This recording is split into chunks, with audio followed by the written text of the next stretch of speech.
Hello. Wait, say something.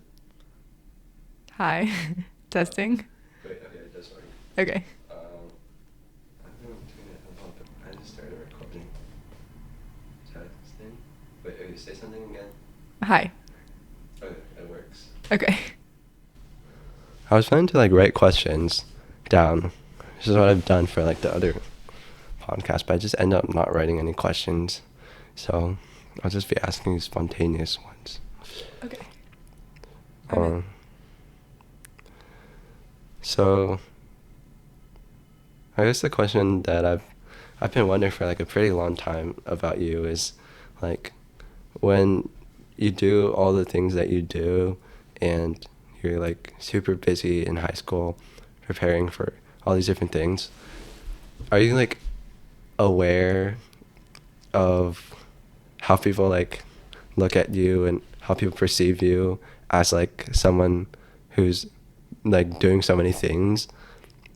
Here, I guess to make the question more clear, it's I feel in high school, what I'm doing is kind of based on how I want other people to think of me as someone who's hardworking, smart, willing to do things. And then it also has another layer of college. I want to put myself in preparation for when I put stuff on the college app, here's how they're gonna look at me. Do you feel it comes natural to you for you being such a crazy achiever? I was gonna say crazy person, but no, crazy Thanks, achiever. Ryan. Or do you think do you think you're aware of the other component of it? I think it's difficult to be a high schooler involved in any extracurricular and be unaware of the implicit college, I don't know, hype that surrounds you. Mm-hmm. But the way that I looked at it more is that coming into my freshman year, I was so overwhelmed by the amount of opportunities around me. I wanted to take advantage of all of them. Yeah. Because I knew that at a lot of high schools, it's difficult to even participate in one club. You have to undergo a whole trial process, and it's not guaranteed that you even get to participate in something. So to have so many opportunities just open and lying there, I can spend my time building a robot if I want to. I can go learn about international relations. I can go learn about politics, and someone is there and willing to teach me and help me. I didn't really understand how anyone could possibly not want to do all of those things. So for me, it was more that, I don't know, less of trying to orient myself towards a particular way of being perceived or thinking about college in the future, but I couldn't help myself. I just was really interested in everything happening around me. But the impulse of taking that opportunity that high school has and all the things we have at our school, where do you think that comes from? Because I feel that's kind of unnatural to just go from middle school thinking I want to learn about international relations because that's an opportunity. I know there's a lot of things that are open to me, and I know that aren't open to other kids, but at the same time I'm not interested in them or actively trying to seek them. What do you think made you want to go just do all these things? I will say I was definitely a tryhard in middle school too. I wanted to do all of the things that were around me. And I don't know what it is exactly. Maybe it's a personality trait, but I wanted to try everything around me. And some things started with just wanting to learn more about it and not having any interest in actually doing them, like debate, for example. I was really hell-bent on being an engineering kid through all of high school. I thought, that's what I want to study, so that's what I'm going to do in my extracurriculars. But I dipped a toe into speech and debate because it was the summer before my freshman year, everything was virtual, and I didn't have anything better to do. But I thought it was something that might be interesting to try for a little bit. And I just couldn't stop until I got good at it. Because when I first started out, I was really, really bad at it. So bad that you've probably heard the story, but giving my first impromptu speech, I got one line in and actually physically dove out of my chair because I couldn't keep going. So I just didn't like the fact that, or I guess it's that it didn't make sense to me that there were people there who were so ready and so available and wanted to help me and teach me. Mm-hmm. It didn't make sense to me to not take advantage of that. Yeah. That seems kind of circular, though. Like, saying there are so many people open to teaching me and providing the growth that I want. Okay, let's take a step back to like middle school, Mm-hmm. for example, because you said that that's when you feel like you were like a try hard, like trying to do things starting from then. Have you been this way? Were you that way before you even went into middle school? Because I think there was like for me, there's like a trigger when I went to middle school. I realized that there's like the grades that they put in are kind of important. It didn't click to me that, oh, these grades are gonna like determine your jobs, but I just knew that it was like having a competitive environment. I wanted to do well in it, and high school is like much more of that. But I don't think I don't think I naturally would have wanted to go and expose myself to like academic things before high school, and maybe even like just like middle school and stuff. I didn't want to do any of that. Like what do you think triggered your like desire to go seek and take like these opportunities? I don't think it's, I don't know, this like incredible thing that I did. I think it's more that like ever since I was little, my parents have really instilled in my sister and I this really profound sense of gratitude for everything that's around us, because they didn't have the opportunity to try things like that when they were growing up. And every parent tells a story of like, oh my God, I had to walk 3,000 miles in the snow to get to school. You should be so grateful. But with them, it was really just that they pointed out, I think very well, how privileged we were to have an education and have these opportunities around us. So starting from when I was really little, like my mom worked crazy hours. Like I think from like 9 p.m. to 1 a.m. at night, 9 a.m. to 11 p.m. at night, she was always working. But even then, she made time to, like teach us math and science outside of the classroom, because she was emphasizing how important an education is, and talking to us about how she didn't have textbooks like that when she was growing up. She didn't have opportunities to try clubs like that growing up. So she would put us in competitions even in elementary school. Like starting from first, second grade, I was doing like vocabulary bees, brain bees, like little neuroscience things, spelling bees. And it's not because, my parents were shoving me into them against my will. It's that they were pointing out how special and important it is to have opportunities like that. So going into middle school, my parents never told me, like, join History Day, join Science Olympiad, because they never really had to. I just saw that, there's an opportunity here to do something and take advantage of an opportunity. Like, why not? And it's not that, every time I see an opportunity, I say yes to it. Like, God knows there are so many great coaches in the athletics department at Parker, and I'm not on the track team, but it's really just that everything I was interested in, there was someone there that could guide me and teach me how to do something cool, teach me a new skill. So I figured, why not do it?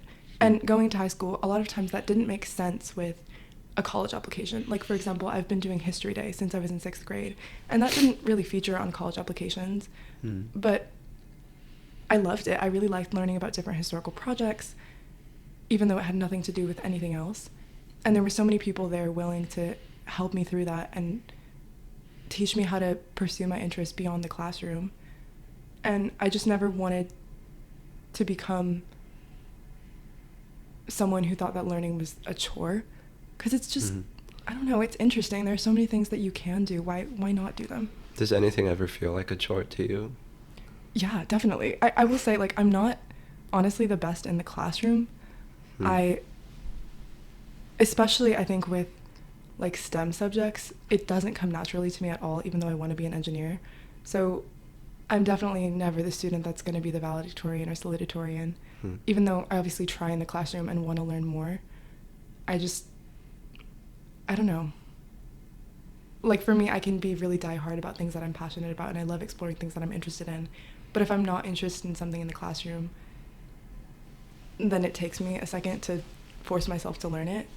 And if it's something related to chemistry or physics or math, I'm always going to be slower than my peers. So it required like a lot of discipline.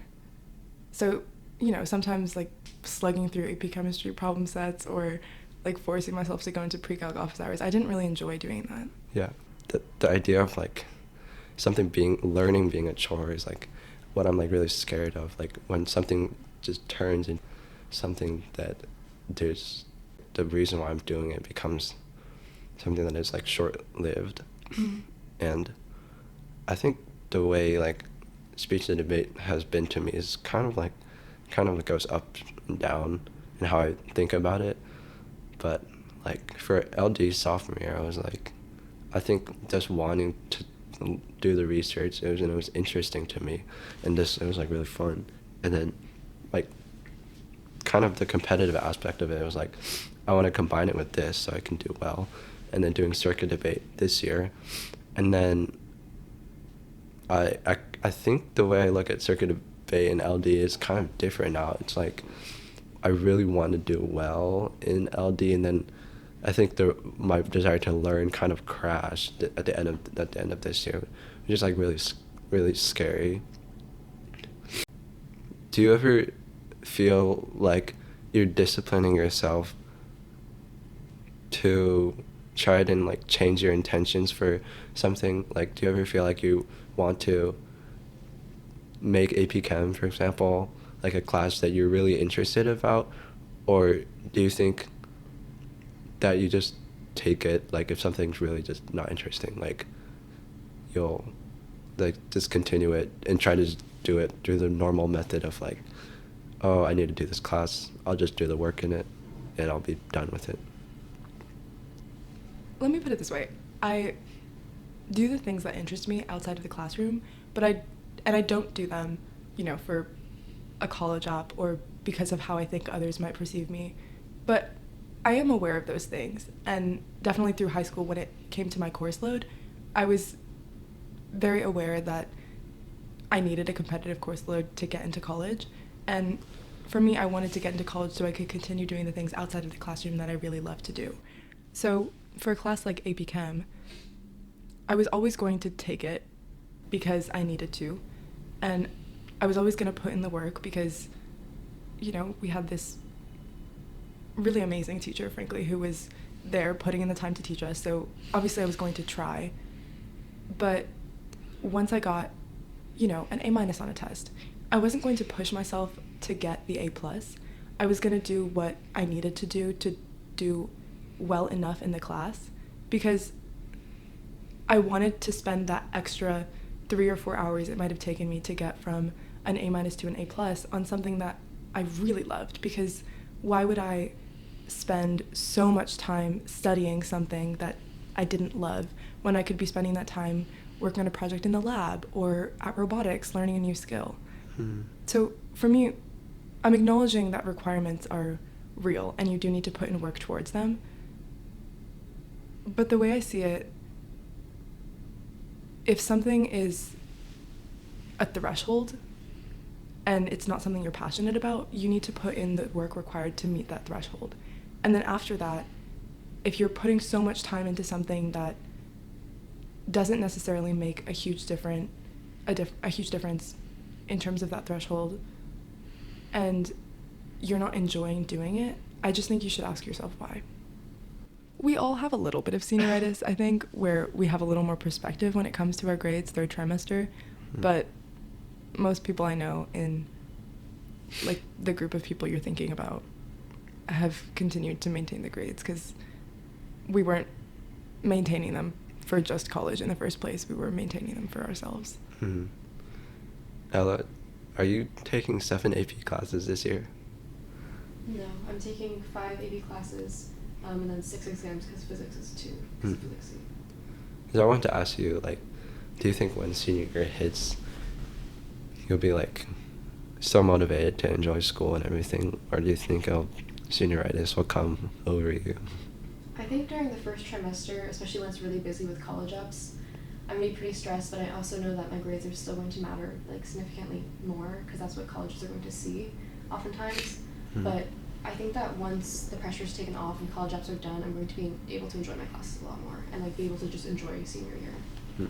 But I don't think I'll be like slacking off significantly or anything. Yeah. But I think it'll just be less pressure on me. Okay. Because I remember at some point, the summer of last year, someone told me you were taking 7 AP classes, and I was going to take AP Bio this year, and then I dropped it because I felt like I needed one free period so I could manage and like have better balance. And like taking one free period isn't gonna like keep me out of college or anything, but it's like, gonna be a lot better for my mental health and for my time management. So I decided not to take AP Bio, so I'm taking that next year instead. But I think it's just important to not get lost in school.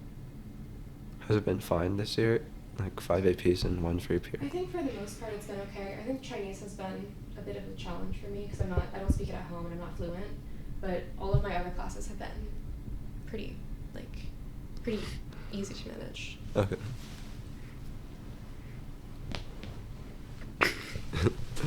I think the mic can, like, if you speak like far, like maybe here, like the mic can hear. Just it's not like super loud, but the mic can hear. Okay. Got it. Yeah. I just lost my train of thought.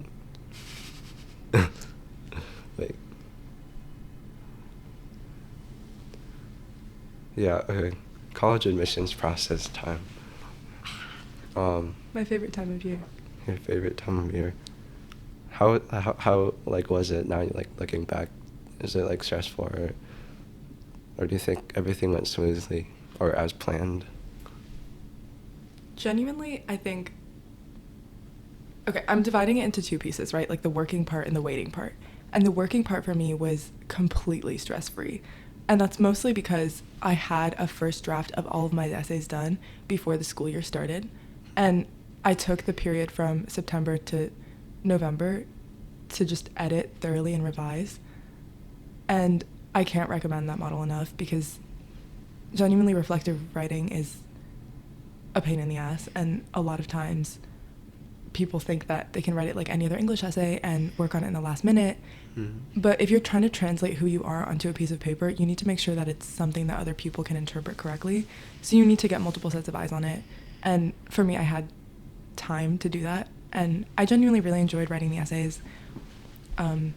So the revision process, meeting the deadlines, it wasn't hard for me. I submitted most of my college apps well before they were due. The waiting period for me was a little bit more stressful. I tried to have faith in the process as much as possible, and I think I was more excited than nervous for the most part. But getting rejections was a little bit stressful. The first school I applied to early, I was rejected from, which made sense because it was a far-reach school. And in late January, I got into one school that was one of my safeties and deferred from another. And then starting March, I got, I think, like 6 or 7 rejections in a row. And none of them were from reach schools. They were from safeties and targets, which was what scared me a little bit because those were the assured schools. Yeah. So that was definitely stressful, but I found out about the other half of my list in essentially a period of 2 days. And that was a little bit of a roller coaster of emotions, but it ended up going pretty well. I was like satisfied with those choices, but the waiting, I think for me, was a lot more stressful than the working. When you get like rejected from safeties or schools that aren't like reach schools, like were you planning on being rejected from them? Because like you know that like if you're like too good for them, like were you thinking about them, that concept, like they're just gonna they know you're not gonna like apply or decide to join their school, or did you think like, oh no, this is indicative of me not writing good enough college apps? I definitely thought it was due to yield protection for some of them, for my safeties, but for my target schools, that's where I started getting a little bit worried because realistically, everyone has to assume they're not going to get into any of their reach schools, so the target schools are the schools that I think you should get most excited about. And there was a target school that I was really excited about, and I did not get in. And I also didn't get into a few other targets that were on my list, and that made me nervous. But you will get rejected from safeties. because ideally they think you'll get into somewhere better. But it was kind of a lot at once.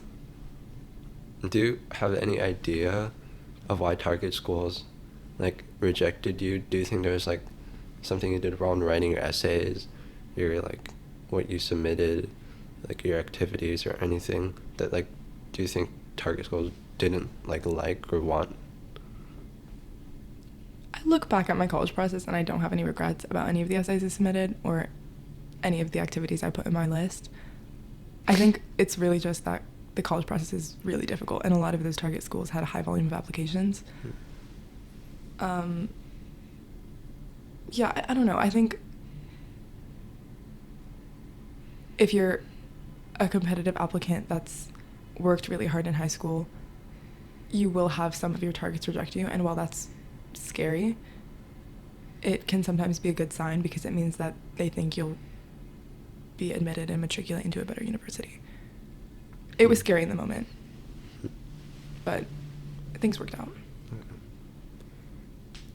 The question I don't know if it's gonna like relieve me of like the pressure I feel like I have for college, but I feel like I can't imagine just not getting into like a good college. Like I think about this often, like why do I care about the college admissions process so much? I'm not sure if you're like the same way in high school, but like I feel like Ellie, you might be able to relate. I really want to get into like a good school, and it's kind of like an unreasonable desire. It's like a lot of people in our school don't really want to. They just want to go to like school for fun, and it's not supposed to be like that stressful or that important.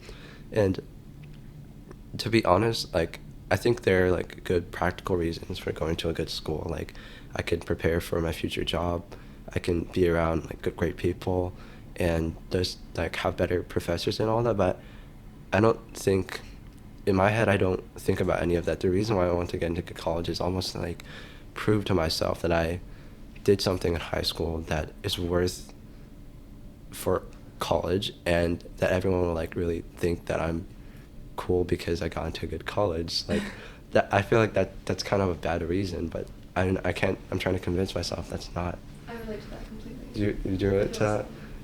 Yeah. Like I know that whatever school I end up at, it's gonna be like a good school. Like there's gonna be resources for me. I'm gonna be successful there. Mm-hmm. But like I feel like I want to be at like one of these top schools. Yeah. Because of like, I don't know if it's just because of the reputation it has, or just because it would be like validation that what I did in high school is worth it. Mm-hmm. But like I feel the same way. Mm-hmm. I think it depends what you define a good school as, though. If you're talking about an Ivy League school, or a top 20 school, or a top 50 school. I think a good school, like the Ivy Leagues, but like a good school also includes schools that have really low acceptance rates, or schools that are just like nationally ranked super high. Like the liberal arts schools that are ranked like super high. I think I'd be like proud of myself if I got into one of those, like Amherst or like Claremont, Pomona. Mm-hmm. And I think that's what I want to ask you about. Like, now that you've gotten into good schools and you're like looking back, is there anything you would tell me to change about how I look at the college process? Because I don't know what would change if I just got like into like a school that I really wanted to get into. Like Princeton is really, like after I went to Princeton, I was like, I really want to get into Princeton. I really want to. And then like seeing people like you get into Princeton, it's like, does it end there? Like, does my excitement just go away now? I just go keep on living life? I think the most important thing to remember is that I don't think I would have gotten into any of the schools you're defining as top schools if I thought that that top school was my final destination, you know? The goal for me that I think I highlighted pretty well in college essays is that it's not about wanting to go to Princeton or Penn or whatever the school might be. It's about the fact that there's something I want to do with my life, like a mission that I want to dedicate myself towards. And it would be a lot easier to do that if I was at a school with those resources and those connections. So remember that if that's true and that's the mission that you lock onto, like, this is what I want to do with my career, regardless of what school recognizes that and appreciates that, then it's a little bit easier to handle rejections, because you know that, okay, regardless of what school accepted me, I can still have the resources to do this with my career. And I'm not saying it doesn't suck in the moment, but recognize that top schools are just stepping stones, and there's more than one way to get to that final destination, which is like what you do with your life. I will say, like, going to a top school or being accepted to one, it's like, obviously I was really happy. I love the school that I'm going to be going to, and I'm really excited to go there. And I'm not going to say I didn't feel a sense of relief and an even larger sense of gratitude. But I was prepared to not have it go that way. And it very easily could have not gone that way. And you have to truly believe that you can succeed at any of the schools on your list. Because, like, you can. Do you have a clear picture of what you want to do in your life or for your future after college? I can't picture, I think, like, knowing what job I want to do now or what I want to do. Like, I don't really like feel like serving others or like doing volunteer work is something that I'm like really inclined to want to do, or I think I should care more about like what my life purpose is toward the future. But it's like very vague, and it always like it changes depending on how I'm feeling each year, the different things that I do, the people I meet. So like, did you have that cushion of knowing like I can be successful because I know what I want to do and I'm going to be able to do that, or is it vague for you too? I think even if it is vague or you are undecided, you can still focus on like very vaguely what you want to do with your life, knowing like maybe you don't want to serve others, that's okay, not everyone has to be, I don't know, Captain America, but knowing like generally I want to work on this, or I want to do something with humanities towards my life, maybe I want to go into law, maybe I want to do this, or just having prospects for yourself. Know that any college has the resources to help you decide and hone in those interests. For me, I had a clear picture of what I wanted to do. I have a pretty clear picture of what I want to do, but I don't think that's a prerequisite for succeeding at any university. Do you read a lot? Yes. Do you have time to read? I really firmly believe that you have time for whatever you want to prioritize making time for. Mm-hmm. So I go through probably at least a novel a week. A novel a week? So like, is that an hour a day? I'm not sure how much it is altogether. It's not that I have an hour to spend reading, but most of the time when I'm on my phone, for example, like I have the Kindle app open, so when I'm waiting for the bus or for someone to pick me up, or I don't know, I have a couple minutes to myself, I just read. Mm-hmm.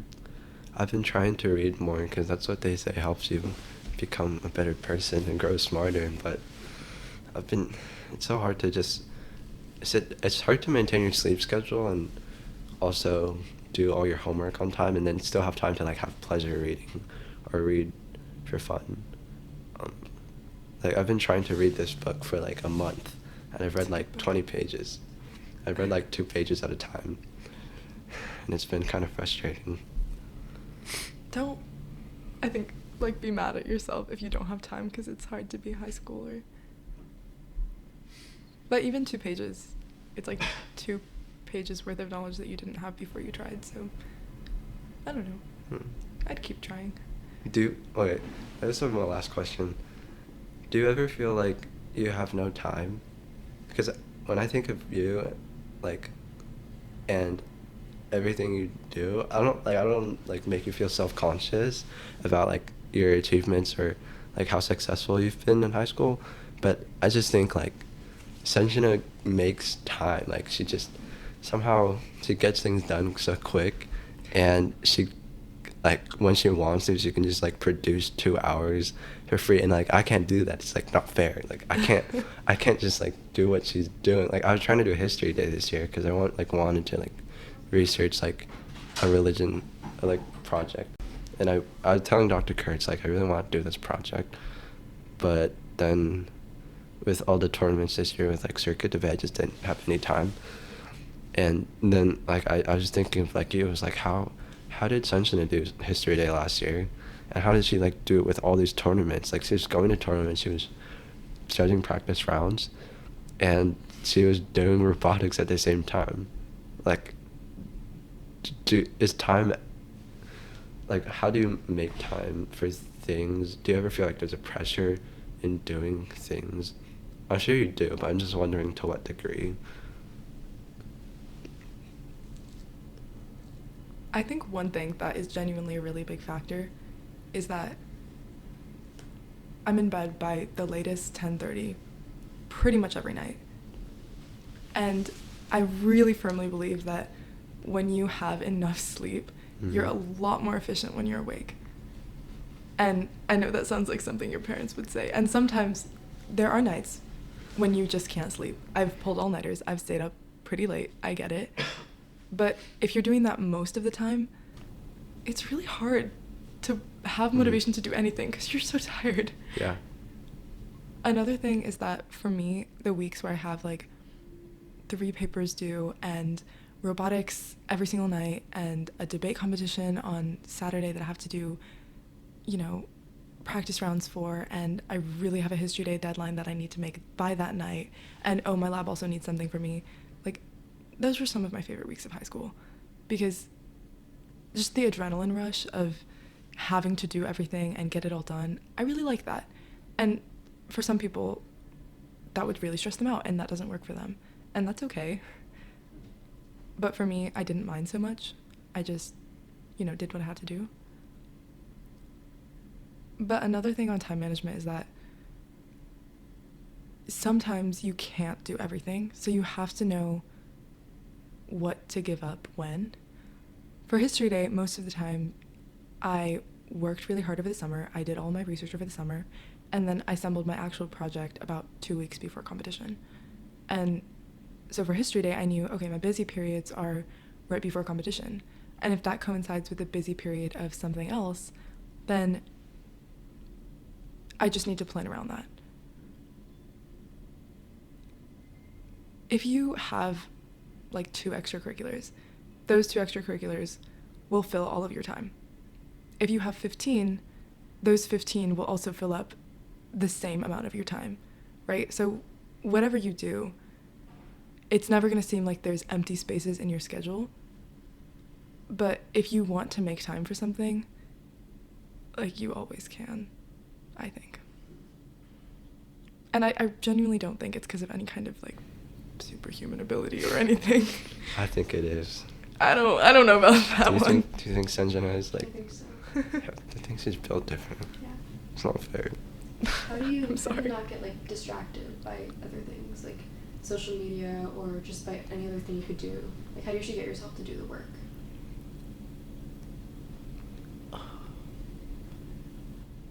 A lot of the time I need the adrenaline of a deadline. Like for English papers, for example, I get kind of bored if I start writing them right when they're assigned. So for the most part, I write them in the few hours before they're due. And in my head, that's not procrastination. I actively plan to do them right before they're due because I know that my brain needs the pressure of the deadline to get me to pay attention. And so sometimes I use that to my favor. Like I will plan to write my LD case or work on it right before the tournament because then when I actually do work on it, I'll be much more efficient than if I did it a week prior and I knew I had time. So something that would have taken 4 hours takes an hour and a half because I know that the deadline's right there and I need to pay attention. So it really isn't procrastinating. It's just scheduling things with that part of my brain in mind. For other things where you have a while to work on a project and you can't just push it off until the deadline, I definitely do get distracted sometimes. I don't really like using social media, so for me that wasn't a difficult thing to like put away or put aside. Maybe part of it is that the thing that I get distracted with is such like a low sensory stimulation thing, because it's easy to put down a book and go work. So maybe that's part of it. Just how I spend my free time is a little bit less distracting. I think the thing for me that really helped was like I was most distracted by friends, like just wanting to talk to people and wanting to stay in touch. So what I would do is on weeks that I was really busy, I just call a friend while I work and do like a work call. So when I get distracted, I can just say something to someone, but I'll still be working while I'm doing that. So studying with other people for me has been helpful, especially if it's just one other person, because then you can't get carried away, but you know, you have someone that's on the phone just and you're working together. I don't know. I think it's a combination of that, and then also that I had fun with a lot of work I was doing. So like for school, obviously I didn't like, you know, writing an A-push paper. But for other things, I genuinely liked, you know, finishing a piece of robot code or working on an LD case. Do you really like working on LD cases? I do. I just hate working on other people's LD cases. I hate it. I always used to make my own from scratch and like create a new document just because I like putting the pieces together myself. So if someone else is putting the piece together and they're like, oh, just plug in evidence, I don't like that at all. I remember the first ever LD tournament I had. I heard that you in college had created your own copies for LD cases, and I was like, wait, why? That's why our LD case is bad, because Sanjana and college are not working on it. I want a copy. I want theirs. And then I ended up getting colleges, and it wasn't like great, but maybe yours was better. Yeah. Okay. I think we should wrap this up. Sounds good. Thank you for having me on your podcast. Yeah, it was awesome. Go to bed so early every night. Like, how are you not staying up reading or like doing your reading before your work? Like, how do you prioritize getting your work done and going to bed?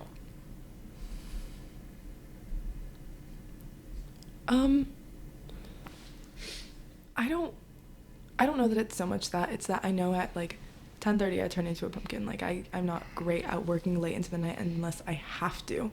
And if I haven't been working just because I was distracted, then it's not that I have to work late into the night. But I mean, I like getting sleep. I make it a priority. It's important to me.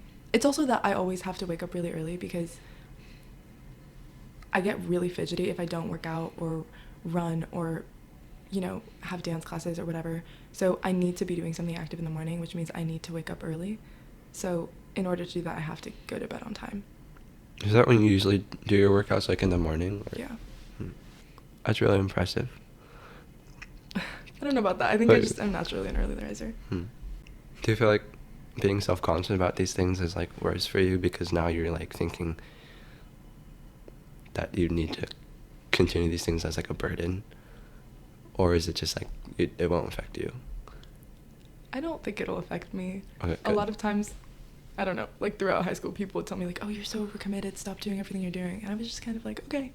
Because when people started telling me, like, freshman year, I was trying to wake up at like 5 every morning, and I maintained that for like a couple months. And then people were telling me, dude, Ryan, you're waking up so early, like, that's crazy, man. And then I was like, yeah, that's so crazy. And then I just started waking up later and later, and I was like, oh, I'm so tired, I can't get up. And now I'm like trying to sleep more consistently and wake up early, but when I'm conscious of these things, it sometimes messes my rhythm up. Hopefully that doesn't happen to you. There's this really good book called Atomic Habits, and it's kind of like a weird book to read as a teenager, but my dad made me. And it's basically saying that like you can't change something really drastically at once because you're just going to revert in a few months. You have to change things incrementally. So maybe that would help. Okay. Because if you start waking up at 5 a.m. all of a sudden, after a few weeks, you're going to be like, nah. Yeah. I need to do it incrementally over a couple of months.